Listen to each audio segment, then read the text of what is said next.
ગુજરાતમાં શિક્ષણનું વેપારીકરણ થયા બાદ ફી નિયંત્રણ માટે એફઆરસી કમિટી બનાવાઈ, પરંતુ કમિટી દ્વારા પણ લૂંટ ચલાવવાની શાળાઓને છૂટ અપાઈ હોય તેમ વધી રહેલ અદત ફી વધારાના વિરોધમાં સુરતમાં આપ દ્વારા પદયાત્રાનું આયોજન કરાયું હતું.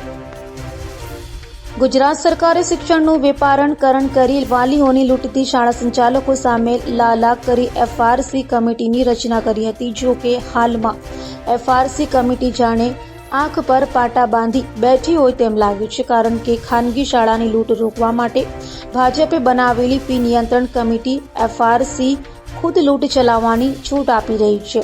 ગુજરાતના સામાન્ય મધ્યમ વર્ગના યુવાનોના ડોક્ટર બનવાના સપના તોડી નાખવા મેડિકલ કોલેજની ફી વધારો કર્યો છે. આ ફી વધારાના વિરોધમાં 14 જુલાઈ રવિવારના રોજ આમ આદમી પાર્ટી દ્વારા પદયાત્રા યોજાઈ હતી, જેમાં મોટી સંખ્યામાં કાર્યકરો જોડાયા હતા.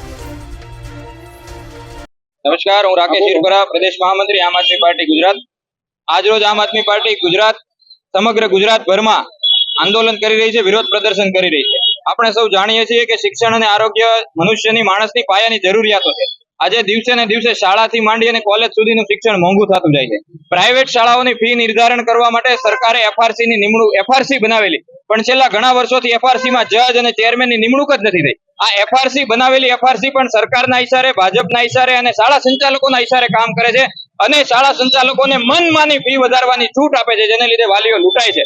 કોલેજોની વાત કરીએ તો સરકારી શાળા અને કોલેજોની સંખ્યા ઘટતી નથી. તાજેતરમાં આપણે સૌએ જોયું કે મેડિકલ કોલેજોની ફીમાં 10-10 લાખ રૂપિયાનો વધારો કરવામાં આવ્યો. સામે સરકારી મેડિકલ કોલેજોમાં સીટોની સંખ્યા નથી વધતી, કોલેજોની સંખ્યા નથી વધતી, તો વાલીઓ જાય ક્યાં?